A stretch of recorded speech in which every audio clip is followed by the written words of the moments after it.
on va commencer la présentation. Alors, quand on m'a demandé, là, vous remarquez que sur la présentation, il y a 2 noms. Alors, effectivement, je devais être accompagnée de Julie-Christine Coton, qui est une étudiante qui a fait son doctorat avec moi, puis avec laquelle on a adapté une activité de prévention chez les Autochtones. Malheureusement ou heureusement, Julie-Christine a eu un poste. Donc, elle travaille aujourd'hui, puis elle n'a pas pu se libérer. Mais comme j'ai suivi de près ses travaux de thèse, je vais...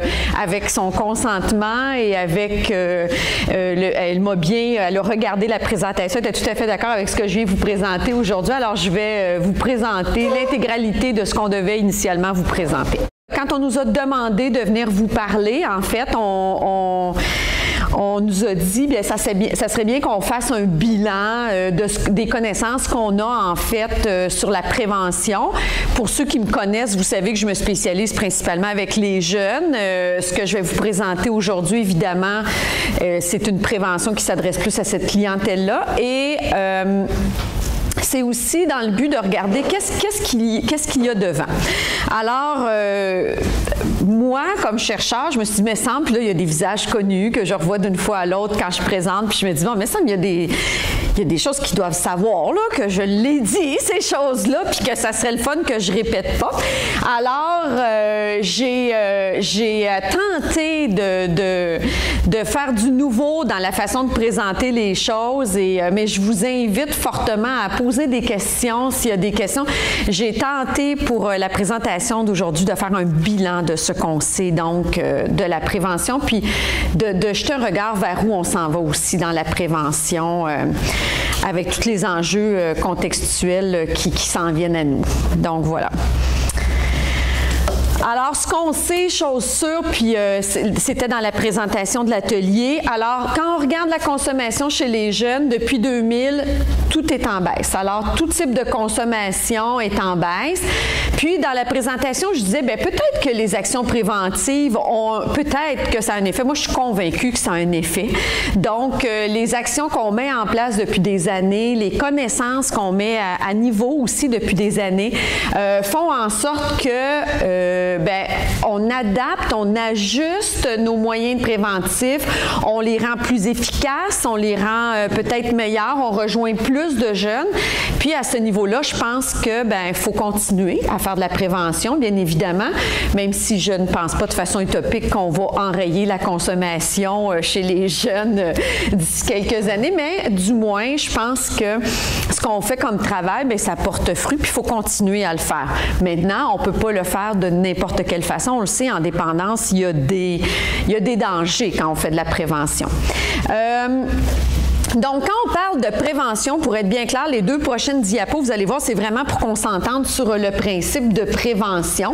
Alors, quand on parle de prévention, ici, chez les jeunes, on va parler de prévention qui vise à soit prévenir l'initiation précoce ou du moins retarder la première consommation.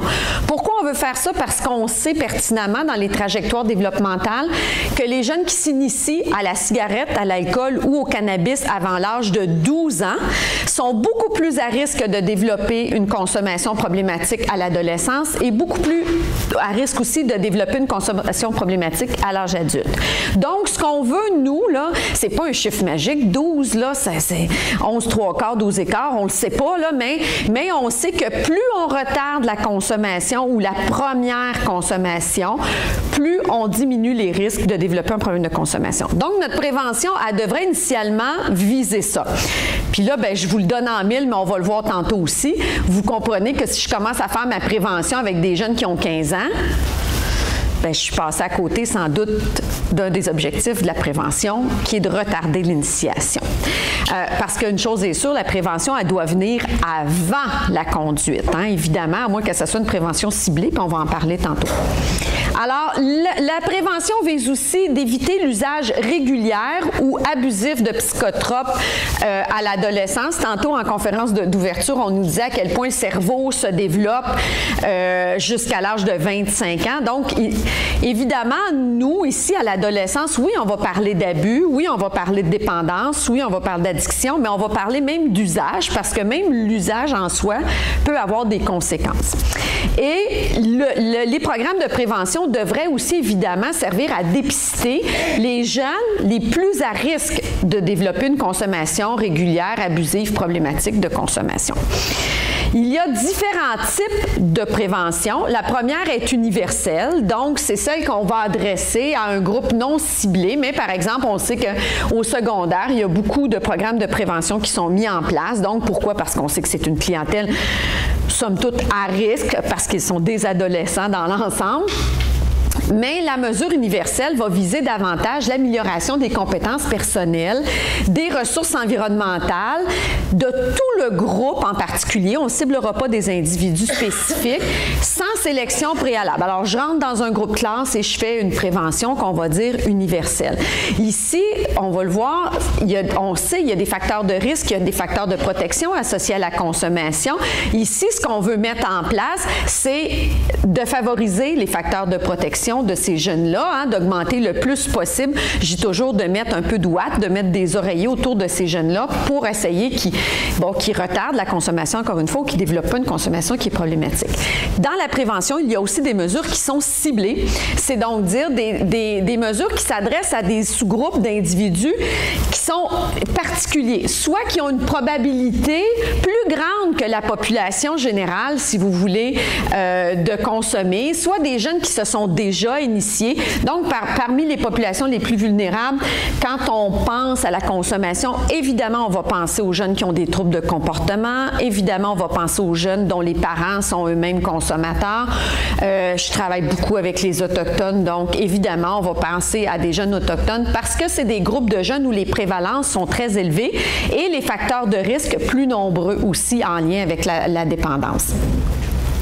Mais qu'on parle d'universel ou de ciblé, il y a une chose qu'on doit tenir en tête, qu'on doit garder en tête quand on parle de prévention, c'est que dans la prévention, il n'y a pas de demande.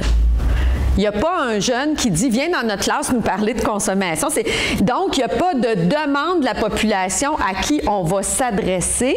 C'est donc dire qu'habituellement, les jeunes à qui on va s'adresser, les conséquences sont minimales et sont du moins tolérables au niveau où on est. OK? Donc là je veux juste statuer ça parce que c'est de cette prévention-là qu'on parle.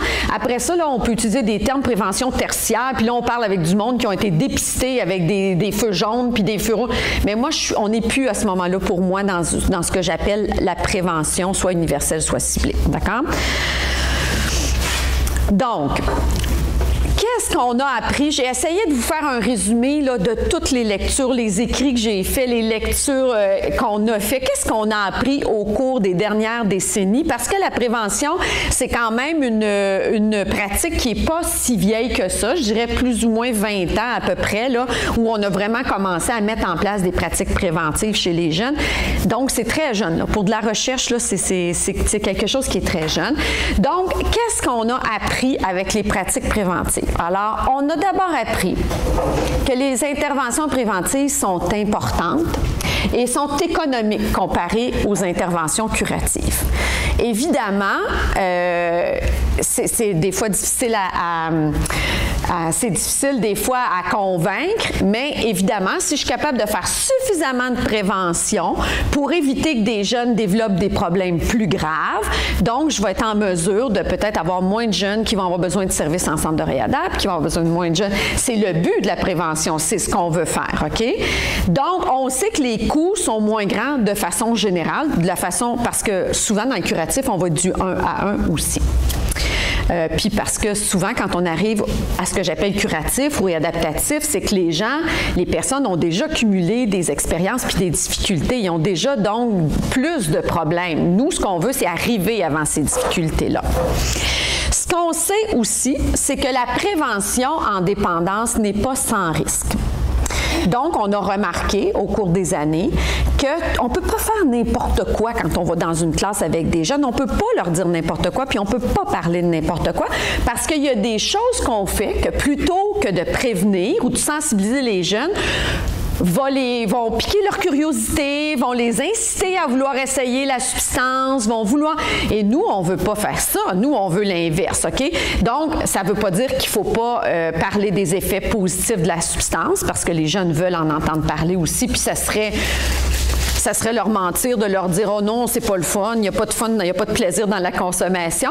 Mais il faut faire attention au message qu'on va lancer quand on va faire de la prévention, parce qu'on a vu, il y avait des études, là, dans les dernières années, il y a des études qui ont été faites. 1/3 des programmes qui sont appliqués ont des effets iatrogènes. Ça veut dire qu'on va parler de quelque chose, on veut prévenir, puis plutôt que prévenir, on prescrit. Bien, en fait, contre notre volonté, de façon bien inconsciente, mais on prescrit. OK? Alors, vous allez voir, c'est dans toutes les façons de le faire. C'est pas juste parce qu'à un moment donné, les gens disent OK, il ne faut plus parler de substances quand on va faire de la prévention parce que c'est ça qui fait l'effet iatrogène. Il n'y a pas juste ça qui fait l'effet iatrogène. Je vous dirais des groupes trop hétérogènes avec des jeunes qui consomment plus que d'autres jeunes qui vont. Donc, la contamination du groupe va jouer pour beaucoup. Il y a plein de choses. La façon dont on fait la prévention, il y a plein de choses qui vont jouer. Alors, puis là, j'entends souvent, puis je suis partie d'une rencontre que j'ai eue dernièrement avec une rencontre, puis la question, parce qu'elle est ici, puis elle me demandait « T'es-tu d'accord avec ça? » Puis j'ai pris le filet, puis je l'ai ajouté à la présentation. Elle m'a demandé « T'es-tu d'accord avec ça que vaut mieux faire quelque chose que rien faire du tout? » Puis je vous dis non. Si vous ne savez pas ce que vous faites, faites-le pas. OK? Dans prévention, là, égrener les actions, là, puis donner un petit peu à tout le monde, là, c'est une mauvaise idée. OK? Donc, on a appris par le passé, vous allez voir tantôt sur la durée, sur l'intensité des choses. Quand on dit vaut mieux faire un peu que rien faire du tout, là, en prévention, ça ne s'applique pas du tout. Parce qu'encore une fois, on risque d'aller créer un effet qu'on ne veut pas créer chez les jeunes. Soit d'en parler, d'attirer leur curiosité sans leur donner de réponse, puis ensuite de ça, se retirer puis s'en aller. Mais le jeune qui est sans réponse, qu'est-ce qu'il fait, lui? Il en parle avec ses amis, il va sur Internet, et là, il va avoir...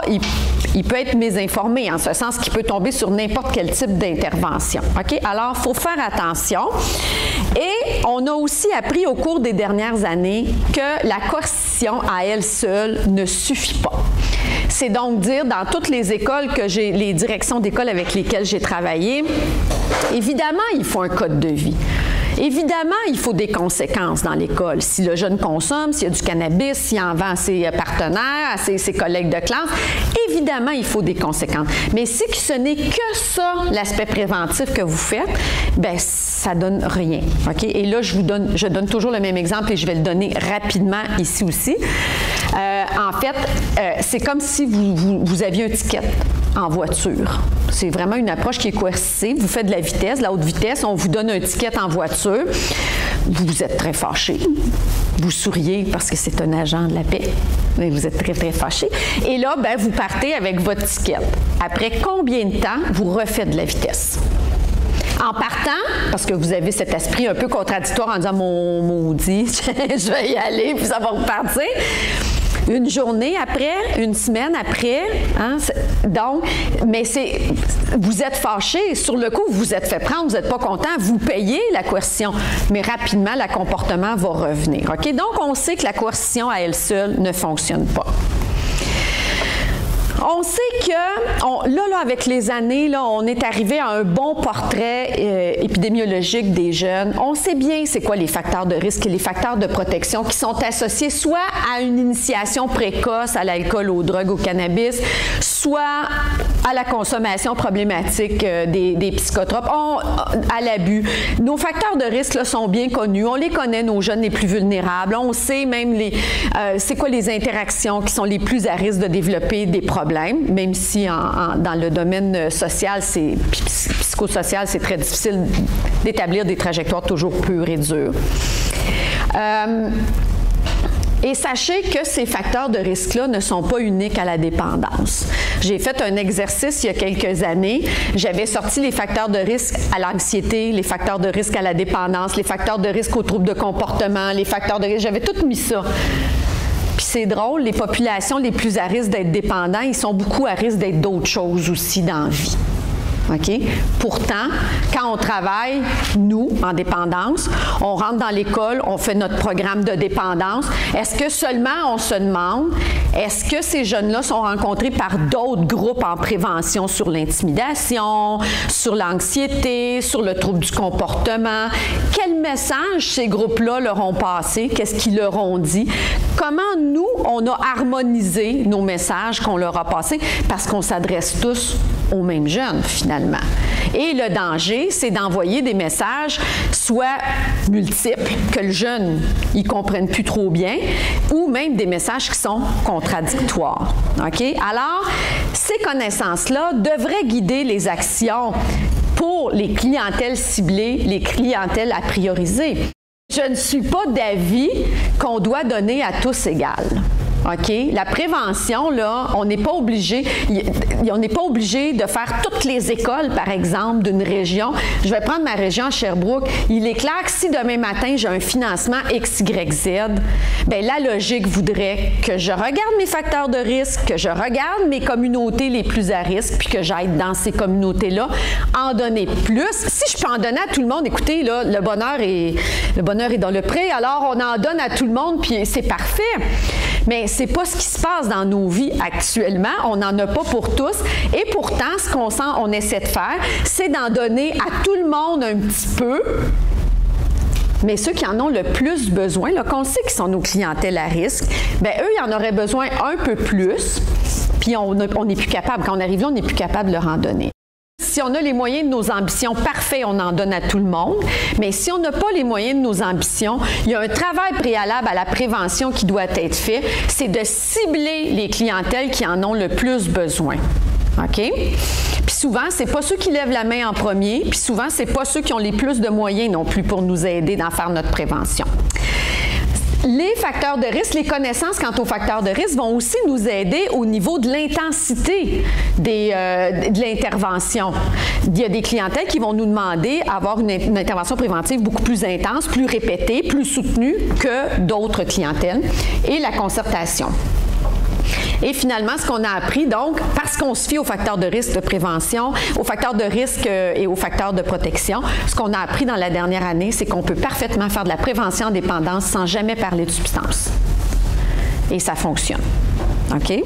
Mais souvent, les gens vont dire, ben non, moi, je fais en dépendance, il faut au moins que je parle de l'alcool, du cannabis. Vous pourriez faire de la prévention en dépendance sans jamais parler d'une substance psychotrope, puis ça fonctionnerait parfaitement. On sait aussi que les jeunes ne devraient pas être les seules cibles de la prévention. Les parents devraient être impliqués dans les actions préventives. Même plus l'enfant est jeune, plus le parent devrait être votre première cible. Plus il vieillit, plus on va s'adresser au jeune lui-même. Mais quand on parle d'enfants d'âge scolaire primaire, par exemple, si on veut faire une prévention en dépendance, bien, c'est d'abord les parents qu'on doit cibler. Et ce, même si le parent présente lui-même des problèmes de consommation, et même si le parent, là la question qui va arriver, puis je le sais, puis je me la fais toujours poser, mais comment on les rejoint, ces parents-là, parce qu'ils veulent pas venir nous voir, puis ils veulent pas. Alors, c'est une discussion qu'on pourra avoir, si vous voulez. Après, il y a différents moyens de le faire, mais évidemment, plus les enfants sont jeunes, plus le parent devrait être impliqué dans les actions préventives. Au-delà des parents, on sait aussi que les environnements des jeunes devraient être impliqués.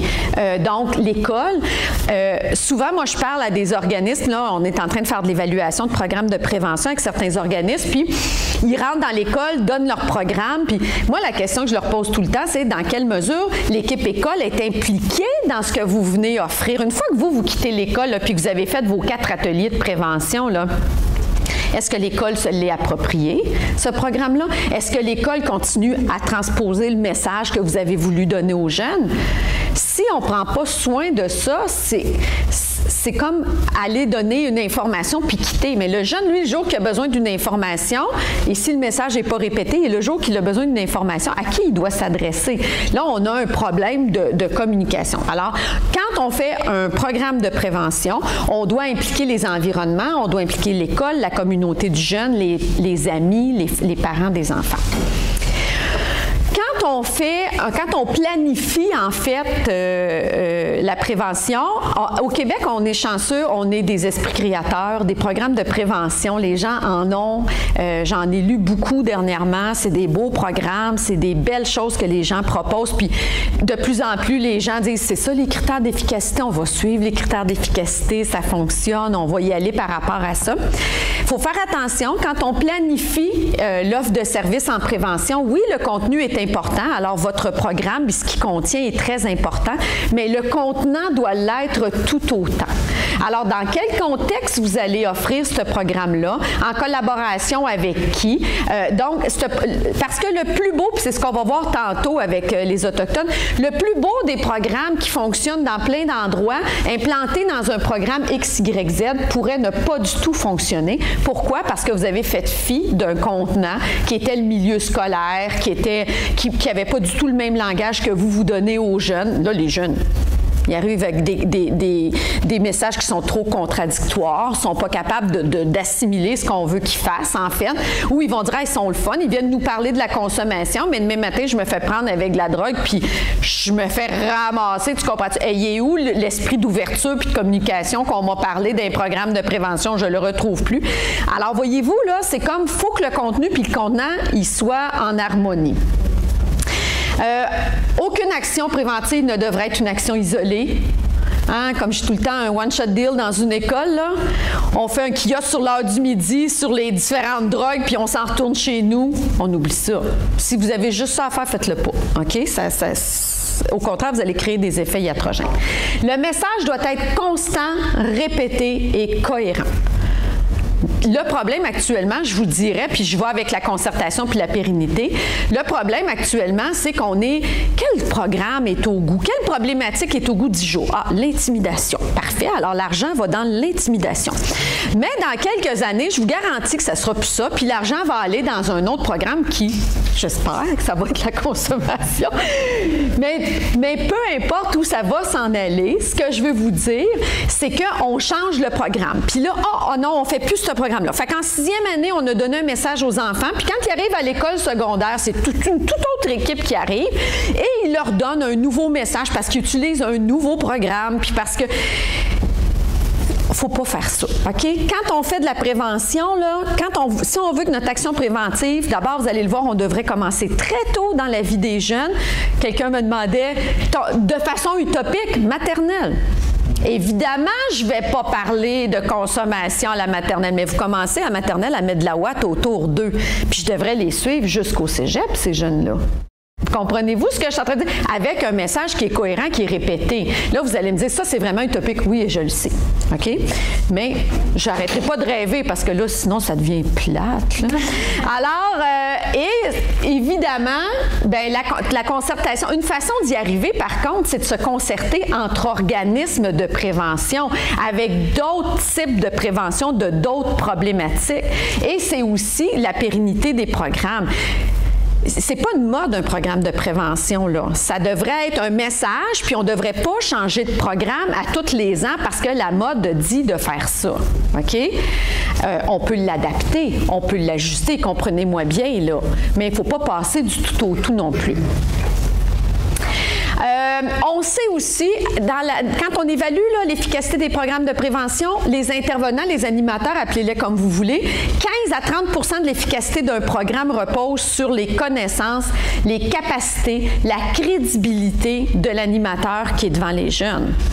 Puis là, je le disais encore il n'y a pas longtemps, on n'a pas besoin d'avoir une couette puis être tatoué puis être percé pour que les jeunes nous prennent au sérieux. OK? C'est pas ça du tout, être crédible par rapport aux jeunes, mais on doit l'établir. Mais pour que j'établisse ma crédibilité auprès des jeunes, vous comprenez que je ne peux pas non plus faire acte de présence 2 fois dans l'année à l'école puis qu'après ça, je pense que moi, je suis crédible aux yeux des jeunes de cette école-là. Ils ne me connaissent pas. Ça ne fonctionne pas comme ça, la crédibilité. Donc, encore une fois, il y a quelque chose qui est d'une constance, qui est d'une présence. OK? Alors, l'intervenant, par ses connaissances, sa crédibilité, sa capacité à gérer la contagion d'un groupe, parce que la prévention se fait habituellement en groupe, et surtout, sa connaissance et son adhésion au programme qu'il va offrir. Alors, quelqu'un qui n'est pas convaincu que ce qu'il est en train de faire, c'est la bonne chose à faire, là, ça ne fonctionnera pas. Même s'il est fin, même s'il est crédible, même si... il faut qu'il adhère au programme qu'il offre. OK? Il faut qu'il possède le programme puis qu'il y adhère. La prévention ne devrait pas être offerte à tous de la même manière. Donc, on sait que la prévention doit être adaptée à l'âge des jeunes auxquels elle s'adresse, à son développement cognitif. Un jeune de 4e, 5e, 6e année ne comprend pas la même chose qu'un jeune de 4e, 5e secondaire. Donc, les messages doivent différer aussi. La responsabilisation du jeune aussi, le niveau de responsabilisation doit être différent. La prévention doit être adaptée à la culture des jeunes. Alors, dépendamment où vous vivez, mais de plus en plus, on a des jeunes de cultures différentes. Et par culture, j'entends évidemment une culture ethnique, mais j'entends même une culture sociale. Là. De quel milieu tu viens? Est-ce que tu viens d'un milieu plus délinquant? Est-ce que tu viens d'un milieu... Donc, de quel milieu tu viens, toi? Ça devrait être adapté à cette culture-là. Et évidemment, à la sévérité, leur portrait clinique. Ce que j'ai mis là ensuite, puis la présentation va vous être disponible, c'est les grandes lignes les critères d'efficacité qu'on connaît depuis des années avec la prévention. La prévention en dépendance devrait permettre de développer les compétences psychosociales des jeunes, leur capacité d'adaptation, leur résolution de problèmes, résistance à l'influence des pairs, la prise de décision, leur capacité de communiquer et une affirmation positive, bien évidemment. La prévention devrait favoriser l'engagement des jeunes. Plus les jeunes vont être engagés dans le processus préventif, plus le message va passer. OK? Donc, quand on arrive avec un beau programme clé en main, qu'on dit aux jeunes, dans ce programme-là, assis-toi, on va t'expliquer comment ça fonctionne, on passe à côté. D'accord? Alors, faire des choix, prendre des responsabilités dans le programme. Même là, dans des écrits, ils nous disent dans la planification du programme, dans l'animation du programme. Développer leur sens de l'initiative, se questionner, s'auto-évaluer. Vos programmes de prévention devraient permettre de faire ça. On devrait utiliser toujours des approches qui sont interactives et ça, même si on s'adresse à des jeunes, à des parents, tout le monde, ça fonctionne mieux, les approches interactives. Donc, les mises en situation, les jeux de rôle, les discussions de groupe, les ateliers créatifs, les projets personnels ou collectifs associés. Encore une fois, tout ça dans le but que le jeune intègre le message. C'est ça qu'on veut faire. On veut que le message passe. Vous le savez, là, si je vous donne un cours de 3 heures puis que je vous parle pendant 3 heures, qu'est-ce que vous allez retenir de ces 3 heures-là? Pas grand-chose. Il s'agit que je fasse une petite différence pédagogique dans les 3 heures que je vais vous donner, puis vous allez retenir cette petite différence pédagogique-là. C'est reconnu. L'implication de l'entourage, je vais passer rapidement, mais amener les parents à développer et renforcer leurs compétences parentales. Les programmes les plus efficaces sont ceux qui ne ciblent pas uniquement le jeune, mais qui ont des composantes multiples. L'intensité et la durée du programme. Alors, on sait que les interventions préventives à forte intensité sont plus efficaces pour modifier les habitudes de consommation. Le nombre de sessions est plus important que la durée de mois en exposition. OK? Donc, le nombre de fois que je vais rencontrer les jeunes. Et si j'ai alpha, mettons, j'ai 5 ateliers, puis souvent, mes 5 ateliers, ce que je vais faire, je vais les distribuer dans l'année. Je vais les voir en septembre, je vais les revoir en novembre, mais non. Ramenez-moi tout ça à l'automne. Compact, intense, les jeunes, c'est comme ça que ça passe. Alors, c'est intense, on y va, tu nous vois. Tu ne nous reverras pas le reste de l'année. Peut-être à la fin de l'année, je vais te faire un petit suivi. Je vais venir te revoir pour te dire salut, mais je vais venir te revoir l'année prochaine aussi. OK? Donc, on y va en intensité. En moyenne, 20 heures par année qu'on devrait offrir de la prévention à nos jeunes et la perspective à long terme et la séance de suivi devrait faire partie. Donc, on ne voit pas juste les jeunes de secondaire 2, puis après ça, on ne les revoit plus. parce qu'on sait qu'en l'été du secondaire 1 au secondaire 2, il se passe quelque chose de magique, là. On ne sait pas c'est quoi, mais nos prévalences doublent, là. Tout d'un coup, l'année d'après, tout le monde a presque consommé du cannabis, quand l'année d'avant, je n'avais 4,2. Mais je ne sais pas pourquoi, là, je n'ai 25 %. Je ne sais pas ce qui s'est passé cet été-là, mais il s'est passé quelque chose. Et là, on cible, bien correct, je suis d'accord, mais faites attention, il faut qu'on continue, il faut qu'on soit une perspective à long terme. Et dans les animateurs, on vous suggère des professionnels psychosociaux, des leaders du même âge qui peuvent augmenter l'efficacité et en milieu scolaire, faire participer le professeur à tous vos ateliers. Pas juste qu'il fasse la discipline dans le fond de la classe quand il y en a un qui est tannant puis qu'il sorte. C'est pas ça, faire participer des professeurs, c'est qu'ils soient actifs dans le milieu. Alors, on est parti de ces connaissances-là, puis Julie-Christine, qui a travaillé avec moi pour son doctorat, elle avait le désir d'implanter des programmes de prévention chez les jeunes autochtones. Alors, on a travaillé avec les communautés Innu de la Côte-Nord et on s'est vite rendu compte que le programme qu'on avait était plus ou moins adapté aux jeunes. Mais ce qu'on a fait, puis là, je vais passer un petit peu rapidement, mais ce qu'on a fait, on a pris un programme, on l'a implanté au temps 1. Juste pour vous montrer, là, un programme qui a fait ses preuves, c'est Système D. Donc, un programme qui est connu, qui a été appliqué dans plein d'écoles, qu'on sait que ça fonctionne, nos jeunes aiment ça, ça marche. Et on l'a pris, puis on l'a appliqué dans 4 écoles Innu au Québec. Et là, rapidement, les professeurs, ils nous ont dit, ça marche pas. Votre système D, là, il marche pas. On l'appliquait en 6e année, puis en 6e année, 60 % des jeunes avaient déjà consommé. Fait qu'on a dit, bon, bien déjà, on va s'en aller en 4e d'abord. Mais là, faites attention, en 4e, les conditions ne sont pas les mêmes qu'en 6e année. Donc, voyez-vous, on était toujours dans cette adaptation-là. Et pourquoi on a voulu, donc, pourquoi adapter un programme? Bien, évidemment, pour son efficacité. Le but ultime, c'est qu'il atteigne ses buts. C'est tout le temps ça, OK? Donc, quand on veut s'assurer de garder un programme qui est efficace, bien, il y a l'implantation qu'il faut faire correctement. Si moi, je vous dis, mon programme, il marche, il faut que vous implantiez 20 heures par année, là, tu dis, bien, on va prendre ce programme-là, mais on va faire juste 12 heures par année, nous autres. Bien, déjà, vous m'enlevez un ingrédient qui est actif au programme. S'il ne fonctionne pas à la fin, bien, peut-être vous pourrez dire, bien, c'est une des raisons. Je comprends que des fois, il faut faire des compromis, là. Je le comprends bien, mais il faut quand même s'en tenir à des critères d'efficacité. Puis, il y a aussi le manque d'adaptation, souvent qu'on se rend compte. Les jeunes, ils vont trouver ça trop jeune, ce que vous leur proposez, ou c'est trop compliqué ce qu'on veut leur proposer. Donc, c'est un peu ce qu'on s'était rendu compte. Ici, avec les communautés culturelles, parce que le temps file, je vais y aller, je vais vous le laisser. On a utilisé un modèle d'adaptation qui était le modèle de Comfort. Il y en a plusieurs modèles. Nous, on est arrêté à celui-là parce que c'était le plus complet, puis celui qui englobait les autres. Et on a fait toutes ces belles étapes-là, une après l'autre, dans le cadre du doctorat de Julie-Christine. Donc, on a fait toutes ces étapes-là et donc, on avait la prévalence de nos jeunes autochtones. Donc, on s'est en allé en 4e année. Ensuite de ça, on a choisi le programme, donc Système D, qu'on pensait que dans l'année, ça pourrait fonctionner.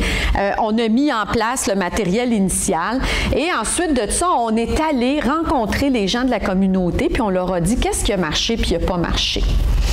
Alors, je vais passer rapidement encore une fois. Système D, c'est un programme qui est développé, puis il y a Système C maintenant qui a été développé pour la 5e année. Rapidement, Système D, 4 ateliers, 6 communications par an, projet de réinvestissement des apprentissages. Là, je vous le passe, mais dans ces ateliers, ils utilisent l'interaction, ils utilisent le jeu avec les enfants. C'est un programme là, que si je l'évaluais sur papier, là, il répond aux critères d'efficacité. OK? Il fait la job, là, vraiment. Mais quand je le prenais et j'essayais de le mettre avec mes autochtones, ils ne répondaient plus. OK? Ça ne fonctionnait pas. Alors, ce que les gens nous ont dit, vos ateliers sont beaucoup trop longs. Nos jeunes autochtones, là, après 45 minutes, là, il n'y a plus aucune goutte d'attention. C'est impossible. Nous autres, on avait des ateliers, bien, le programme, nous autres, 60 minutes. OK? Ils disaient, on manque de temps. Parce que si on veut bien expliquer les choses puis avoir des approches qui sont interactives, il faut avoir du temps, puis on manque de temps. Les thèmes sont pas répartis sont mal répartis, OK? Alors, ce qu'on a dit d'accord, alors on va faire une tentative, on va écourter les rencontres de 15 minutes. On a retiré certaines activités et on a redivisé l'atelier 4 qui était très important en 2 ateliers, 4 et 5. Donc, on a ajouté un atelier. Ils nous ont dit aussi, il y a des concepts trop difficiles. Mais là, attention, on le savait en partant parce que nous, initialement, on s'adressait à des 6e années, puis là, on venait s'adresser à des 4e années. Fait qu'on savait bien qu'il y avait peut-être quelque chose qui serait plus difficile. Donc, parler d'influence, d'équilibre, de stress. Mais il y a quelque chose qui était culturel aussi. Le concept de stress chez les Autochtones, ça faisait pas de sens. Ils ne comprenaient pas ce qu'on voulait dire quand on parlait de stress. Il fallait vraiment beaucoup l'imager.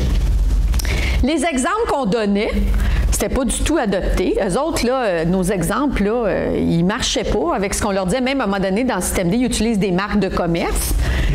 Bien, c'est juste pour dire qu'à la romaine, il n'y en a pas de McDo. Fait qu'ils ne savent pas c'est quoi le McDo. Fait que même si je leur montre les arches du McDo, ils ne se mettent pas à saliver parce qu'ils ont le goût de manger un Big Mac. Là. Ils ne connaissent pas ça, ils n'ont pas goûté. Fait qu'il fallait adapter nos exemples. Et la langue, évidemment, nous, on l'a offert en français parce que la majorité des intervenants dans les communautés sont francophones. Mais évidemment, avec les jeunes, il y a des choses aussi qui sont plus difficiles, qui comprennent bien en Innu, qui comprennent moins bien en français. Alors, on a ajusté des exemples qui faisaient partie du quotidien des jeunes. On a mis des références culturelles, on a mis même des actions culturelles et des moyens concrets pour illustrer avec les concepts plus abstraits. Alors, on l'a mis en 4e année.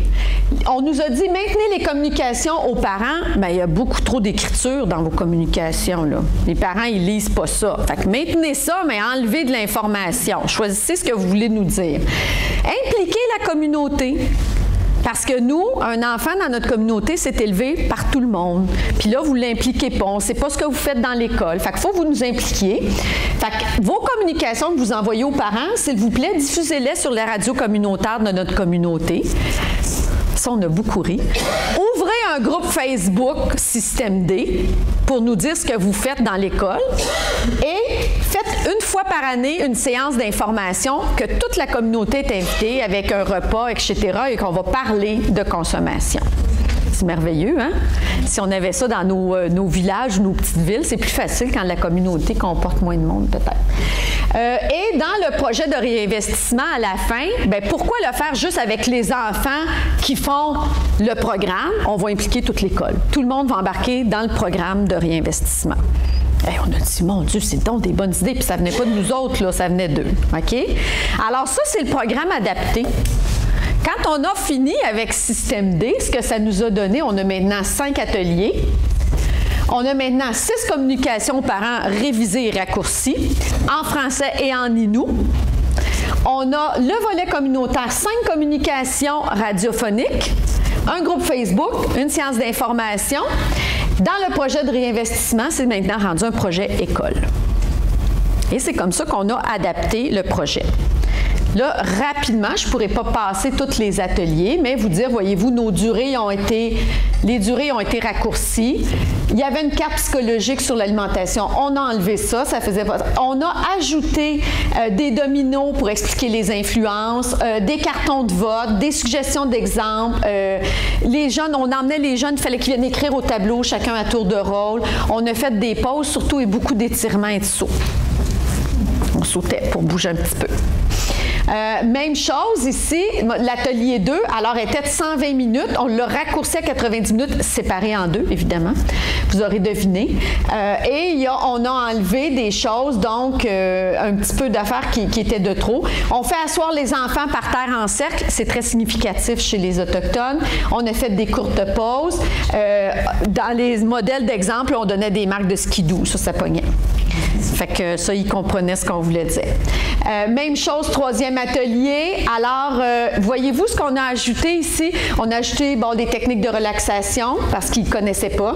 Ensuite de ça, quand on voulait parler du stress, c'est l'animateur qui devait d'abord donner des exemples de lui ou elle dans sa vie. Qu'est-ce qui est stressant? On est passé par l'animateur, puis là, les enfants disaient « Ah oui, OK, comme ça. » Fait que donc, on est allé par des exemples concrets. On a travaillé en sous-groupe. Il y a des choses qu'on a adaptées pour que les exemples soient plus concrets. Même chose à l'atelier 4. Vous voyez qu'à l'atelier 4, là, vous dites, mon Dieu, vous avez enlevé beaucoup de choses, mais c'est qu'on a fait un atelier 5 avec. Quand on a voulu travailler, c'est un exemple parmi d'autres, mais quand on a voulu travailler l'influence des pairs, on les a invités à aller faire du skidoo sur le lac plutôt que d'aller consommer, comme il y avait des choses.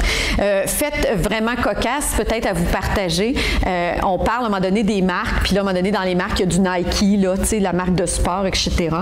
Voyez-vous les effets iatrogènes? On parle de ça dans la consommation, puis on dit c'est pas nécessaire d'avoir des marques, c'est pas nécessaire d'avoir 12 crayons dans ton étui, c'est pas nécessaire. Bien, l'atelier d'après, tout le monde avait du Nike. Il y avait toutes des casquettes, il y avait tout. Nous, on pensait qu'on avait fait une action préventive en leur disant que c'était pas nécessaire, puis que la publicité, comment la publicité avait de l'impact sur eux. Puis la semaine d'après, il y en a qui avaient des casquettes, il y en a qui avaient des souliers, il y en a, ils voulaient du Nike, ça avait l'air vraiment hot. Donc, rapidement, ce que je veux vous dire, le défi qu'on a rencontré quand on a fait l'adaptation du programme, puis pourquoi le défi qu'on a rencontré ici, c'est que quand on fait l'adaptation d'un programme de prévention, il y a deux choses qui s'opposent. Il y a comment garder les ingrédients actifs du programme, sa durée, ses thèmes, ses activités, l'implication des personnes. Donc, comment garder les ingrédients d'efficacité qu'on connaît actifs et du même coup, l'adapter à une culture. Mes enfants, ils ne pouvaient pas être exposés à plus que 45 minutes. Bien, comment je peux faire pour faire ça? Bien évidemment, il a fallu que j'ajoute des ateliers. Sinon, ça ne fonctionnait pas, là. Le message ne passait plus. Donc, il faut faire attention. C'est vraiment la principale difficulté. Ce qu'on s'est rendu compte aussi, c'est qu'il y avait deux types d'adaptation. Finalement, une en surface où on va changer bien peu de choses, puis une plus en profondeur. Nous, évidemment, on s'est rendu compte que ça prenait une plus en profondeur. Et c'est aux personnes qui implantent le programme, évidemment, à réfléchir à ces enjeux-là. Ce que je peux vous dire, c'est que le programme dans les écoles, quand on a fait nous, on pensait qu'une fois qu'on aurait fait toutes ces modifications-là, notre pourcentage d'implantation serait beaucoup plus élevé, serait beaucoup meilleur. Pas tant que ça. Ce qui a fait dire aussi, c'est que pour qu'un programme de prévention fonctionne, on est venu renforcer un des critères qu'on a dit tantôt, il faut que tout le monde s'implique dans le programme. Il faut que les gens achètent notre programme. Il faut que ça soit une action collective. Parce que sinon, si c'est 2-3 personnes qui travaillent à implanter un programme, on risque d'avoir des problèmes. Alors, pourquoi on vous a illustré cet exemple-là? Principalement pour vous montrer que si on était arrivé avec Système D, qu'on n'avait rien bougé de Système D, puis qu'on l'avait placé auprès des enfants autochtones, 1 an ou 2, les écoles ne participaient plus avec nous. C'était fini, on n'avait plus leur collaboration parce que ça ne fonctionnait pas, parce que c'était trop exigeant. Donc, 1 an ou 2, c'était fini. Les enfants se désintéressaient, on ne touchait pas notre cible. Et moi, je vous parle d'une culture vraiment qui est autochtone, mais quand vous faites de la prévention, pensez, mon programme qui est clé en main, là, pour cette classe-là spécifique, pour cette école-là spécifique, est-ce qu'il demanderait une adaptation? Il faut réfléchir, il faut y penser, quand on veut le faire. Donc, vite vous dire, c'est sûr que dans les dernières années, aujourd'hui, j'aurais de la misère à quelqu'un qui me dit je ne sais pas quoi faire en prévention. Mais il semble qu'on le sait. Là. Il y a des choses qui sont connues, on sait comment faire. On a appris quoi faire, quoi pas faire. Il y a des actions qu'on a complètement enlevées parce qu'on savait qu'ils étaient iatrogènes. OK? Mais il y a des défis qui demeurent pour ceux qui souhaitent implanter. Donc, faire le bon choix, faire le choix du bon programme avec la bonne clientèle. Tout programme n'est pas adapté à toute clientèle. S'assurer d'une concertation entre les différents programmes offerts à une même clientèle dans une école ou un milieu, une communauté. Débuter le plus tôt possible dans la vie des jeunes, encore une fois, pas en leur parlant d'alcool puis de cigarettes, mais en plaçant autour d'eux des facteurs de protection qui vont faire en sorte, puis en commençant notre message sur la bonne hygiène de vie, la qualité de vie, puis on va augmenter en vieillissant. Adapter les programmes aux changements sociaux. Évidemment, là, je ne sais pas comment de demandes j'ai eu en lien avec la légalisation du cannabis. Là, donc, évidemment, il faut adapter nos pratiques avec ça et assurer la pérennité des programmes. J'ai failli mettre une grande barre marquée financement en gros dans le milieu, mais j'ai dit, vous le savez tous, fait que je ne le mettrai pas, mais c'est sûr que c'est le nerf de la guerre.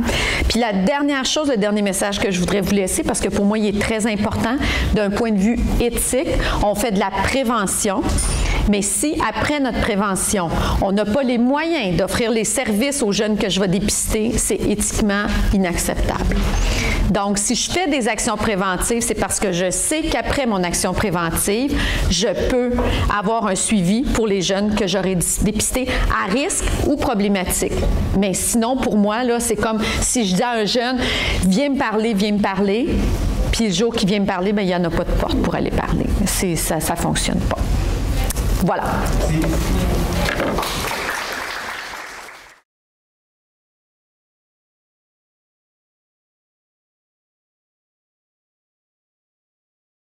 Même là, juste dans des groupes socio-économiquement différents, puis souvent, c'est nos écoles les plus multiethniques. En tout cas, à Sherbrooke, c'est la réalité qu'on vit. Il faut de l'adaptation. On ne peut pas le faire de la même façon. On peut pas. Puis le message, effectivement, il ne passe pas de la même façon. On ne rejoint pas les parents de la même façon avec les communautés. Puis même juste au niveau des... Quand je rencontre les parents, au niveau des pratiques éducatives, je suis dans des mondes très différents.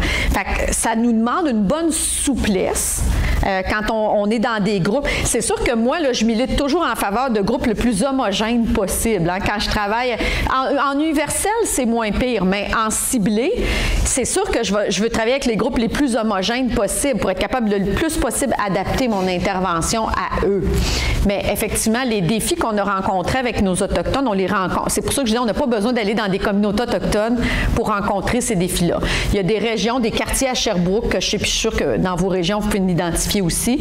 J'ai des quartiers à Sherbrooke, des écoles secondaires que quand je vais là, je comprends que je ne peux pas intervenir de la même façon que dans l'autre école. C'est différent. Puis c'est là l'importance du contenant, pour moi. C'est là l'importance de faire affaire avec l'équipe école, c'est là de s'intégrer à l'équipe école puis de voir, mais vous, comment vous faites dans le quotidien pour dealer avec ces différences-là?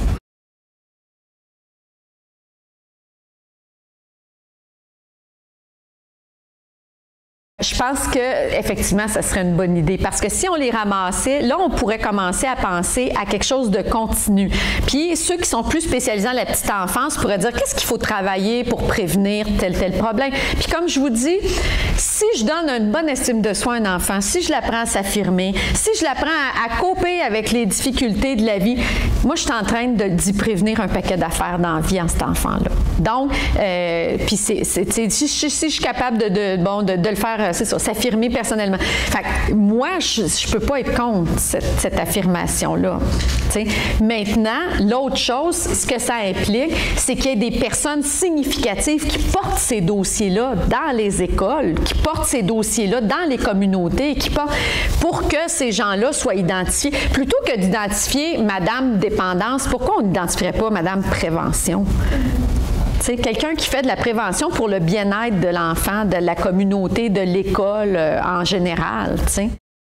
Encore une fois, je reviens à mon idée que tout le monde ne doit pas être desservi de la même façon. Puis qui de mieux qu'une équipe école, qu'une équipe de travail pour définir ce que leur école a besoin.